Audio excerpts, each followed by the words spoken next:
Hello दोस्तों, मैं हूं अपूर और ये हमारा नेक्स्ट ट्यूटोरियल। और इस ट्यूटोरियल में दोस्तों हम सीखेंगे call by value and call by reference.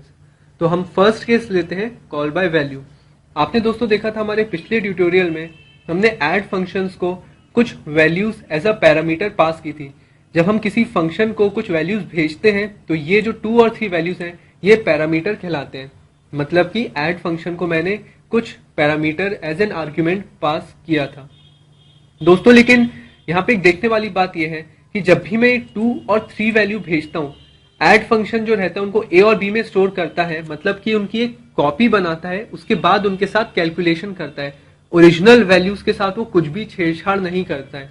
तो आइए दोस्तों हम देखते हैं कि कॉल बाय वैल्यू काम कैसे करता है। सपोज मैं एक वेरिएबल लेता हूं, मान लीजिए int a नाम का, ओके। और फिर उसके बाद मैं लिखता हूं एक और वेरिएबल लेता हूं int square, int स्क्वायर नाम का, ओके।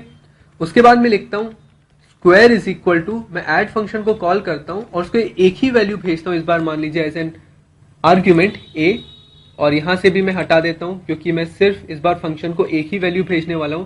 तो डिक्लेरेशन में भी ये डिफाइंड होना चाहिए कि ऐड एक ऐसा फंक्शन है जो सिर्फ एक वैल्यू एक्सेप्ट कर रहा है।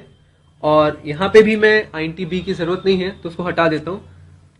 और रिटर्न में मैं लिख देता हूं a इंटू ए, मतलब कि a का स्क्वायर। तो मैं लिख देता हूं a into A, that is a का स्क्वायर। तो दोस्तों इस बार आप देखने वाली बात ये रहेगी कि मेरा जो a नाम का वेरिएबल है मैंने उसको ऐड फंक्शन में पास किया है एज अ पैरामीटर। आप देख सकते हैं कि ऐड फंक्शन जो है यहाँ पे उसने a फंक्शन को एक और a ही नाम के फंक्शन में कॉपी की है उसकी वैल्यू। लेकिन ये वाला जो a नाम का वेरिएबल है ये बिल्कुल डिफरेंट है इस a नाम के वेरिएबल से। और यहाँ पे ऐड फंक्शन रिटर्न करता है वैल्यू a इंटू ए की, और वो जाके दोस्तों स्टोर होती है स्क्वायर नाम के एक और वेरिएबल में। तो अगर दोस्तों मैं लिखता हूं सी आउट स्क्वायर, तो a की वैल्यू यहाँ पे स्क्वायर होकर आउटपुट आनी चाहिए। तो मुझे a की वैल्यू पहले से ही देनी पड़ेगी। मान लीजिए मैं लिखता हूं a इज इक्वल टू 2, और अगर मैं यहाँ पे लिखता हूं सी आउट नई लाइन में a, तो जो a की ओरिजिनल वैल्यू है वो प्रिंट होना चाहिए। और अगर उसके बाद मैं लिखता हूं सी आउट बैकस्लैश n के बाद, मतलब नई लाइन के बाद अगर स्क्वायर, तो फिर यहाँ पे इसकी स्क्वायर्ड वैल्यू प्रिंट होनी चाहिए। मतलब a का स्क्वायर है 4। ये जो स्क्वायर कैलकुलेट करने का काम है ये हमारा ऐड फंक्शन करेगा और उसको रिटर्न करेगा a into A, that is 4। तो वो वैल्यू दोस्तों आके स्टोर होगी स्क्वायर नाम के एक वेरिएबल में जिसको मैंने यहाँ पे आउटपुट कराया है। तो दोस्तों अगर a की वैल्यू जब मैंने उसको यहाँ पे पास की थी ऐड फंक्शन को, कॉल बाय वैल्यू में ये होता है बाय डिफॉल्ट। अगर मैं ऐसा लिखता हूं तो एक कॉल बाय वैल्यू का केस है। इसमें ये जो a है इसकी ओरिजिनल वैल्यू यहाँ पे a into A, that is 2 into 2 4। अगर मैं यहाँ पे आउटपुट करूंगा तो यहाँ पे 4 आउटपुट नहीं आएगा, क्योंकि a की जो वैल्यू है उसकी ये जो ऐड फंक्शन है एक कॉपी बनाता है। मतलब कि वैल्यू चेंज नहीं होती है, भले ही नाम सेम है दोनों का, लेकिन कॉपी बनती है, उसकी एक कॉपी होती है। ऐड नाम के एक फंक्शन अपना एक और वेरिएबल बनाता है, उसकी कॉपी करता है। इसको मैं कहता हूं एक्चुअल पैरामीटर और इसको मैं कहता हूं फॉर्मल पैरामीटर। मतलब एक्चुअल पैरामीटर या फिर जो वेरिएबल है ये फॉर्मल पैरामीटर में इसकी एक कॉपी बनती है, इसकी ओरिजिनल वैल्यू के साथ छेड़छाड़ नहीं होता है। तो भले ही मैंने यहाँ पे a इंटू ए किया है लेकिन a की असली वैल्यू जो है वो चेंज नहीं होगी। ये जो a इंटू ए की वैल्यू है ये स्क्वायर नाम के एक वेरिएबल में जाके स्टोर होगी और उसका हमको आउटपुट मिलेगा। चलिए हम इसको एग्जीक्यूट करके देखते हैं। आप देख सकते हैं आउटपुट आया है 2 और 4। आप देख सकते हैं मैंने जब ऐड फंक्शन को कॉल किया था तब मैंने जो एक्चुअल पैरामीटर था a उसकी वैल्यू थी 2। ये जो पैरामीटर था इसकी कॉपी बनी थी फॉर्मल पैरामीटर जो कि है int a।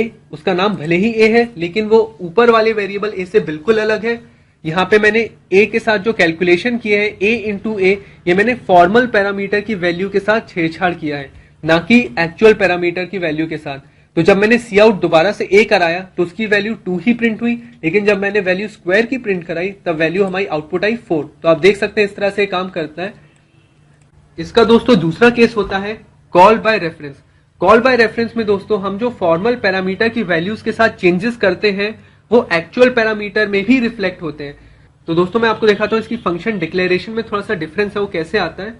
मैं यहाँ पे एक एम्परसेंड का साइन या फिर आप देख सकते हैं एंड का साइन यहाँ पे ऐड करता हूं। ये एम्परसेंड का साइन कहलाता है C++ की भाषा में।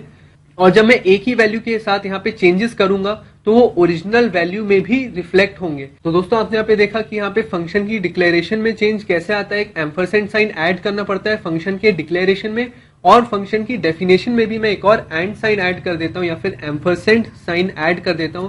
ये शिफ्ट और 7 को आप प्रेस करेंगे तो ये सिंबल बनेगा। तो इसमें दोस्तों ये होगा कि जो ऐड के साथ जो मैंने यहाँ पे एक्चुअल पैरामीटर पास किया है उसकी कॉपी जरूर बनेगी एक फॉर्मल पैरामीटर में, लेकिन इस बार मैं जो भी चेंजेस करूंगा अपने फॉर्मल पैरामीटर के साथ वो एक्चुअल पैरामीटर में भी रिफ्लेक्ट होंगे। मान लीजिए मैं लिखता हूं a is equal to a+1, मतलब कि a की वैल्यू अभी मैंने फिलहाल पास की थी तब वो 2 थी। यहां पे उसने इसकी एक कॉपी बनाई, फिर यहां पे उसने उसके साथ चेंजेस किए कि a is equal to a+1, मतलब a की जो वैल्यू है वो 1 से इंक्रीमेंट कर दो 3। तो हमारे फॉर्मल पैरामीटर की वैल्यू तो फिलहाल हो जाती है 3, लेकिन एक्चुअल पैरामीटर जो कि फिलहाल यहाँ पे 2 था उसकी वैल्यू भी 3 हो जाएगी। तो दोस्तों कॉल बाय रेफरेंस में यही होता है कि जो चेंजेस हम फॉर्मल पैरामीटर के साथ करते हैं वो एक्चुअल पैरामीटर में भी रिफ्लेक्ट होते हैं। इसको दोस्तों हम एग्जीक्यूट करके देखते हैं। तो आप दोस्तों देख सकते हैं कि आंसर आया है 3 और 9। अब मैं एक्सप्लेन करता हूं कि आंसर आया कैसे है। सबसे पहले मैंने ऐड फंक्शन को कॉल किया, उसको मैंने एक एक्चुअल पैरामीटर पास किया a जिसकी वैल्यू थी 2। जब ऐड फंक्शन कॉल हुआ उसने एक्चुअल पैरामीटर की कॉपी बनाई एक और फॉर्मल पैरामीटर में जिसका नाम भी a है, तो फॉर्मल पैरामीटर की वैल्यू भी हो जाती है 2। लेकिन फिर मैंने फॉर्मल पैरामीटर जिसका नाम a था उसके साथ मैंने कुछ चेंजेस किए, मैंने उसकी वैल्यू 1 से इंक्रीमेंट की 3। तो यहां पे जो मैंने चेंजेस किए वो चेंजेस असली जो मेरा एक्चुअल पैरामीटर था मेन फंक्शन में उसके साथ भी रिफ्लेक्ट हुए, क्योंकि मैंने जब सी आउट ए किया है तो उसकी वैल्यू 2 की जगह 3 प्रिंट हुई है, और जो स्क्वायर भी कैलकुलेट हुआ है क्योंकि मैंने यहाँ पे ए की वैल्यू 1 से बढ़ा दी थी 3 कर दी थी, तो 3 इंटू 3 इज 9, तो 9 प्रिंट हुआ है। आपका कंफ्यूजन दूर करने के लिए मैं यहाँ पे एक और आपको थोड़ा सा मॉडिफिकेशन करके दिखाता हूँ। भले ही मैं इसका नाम बदल दूं, मान लीजिए मैं इसका नाम बी कर देता हूं, फिर भी आप देखेंगे दोस्तों कि नाम डिफरेंट होने से कुछ नहीं होता है। लेकिन हमारे फॉर्मल पैरामीटर का नाम बी है, लेकिन उसके बावजूद मैं इस वेरिएबल्स के साथ जो भी मॉडिफिकेशन करूंगा वो मेरे एक्चुअल पैरामीटर में भी रिफ्लेक्ट होंगे। मैं इसको बी इंटू बी भी कर देता हूं। अब आप देख सकते हैं दोस्तों जब मैं इसको एग्जीक्यूट करूंगा तो आपको आउटपुट पिछली बार की तरह ही मिलेगा।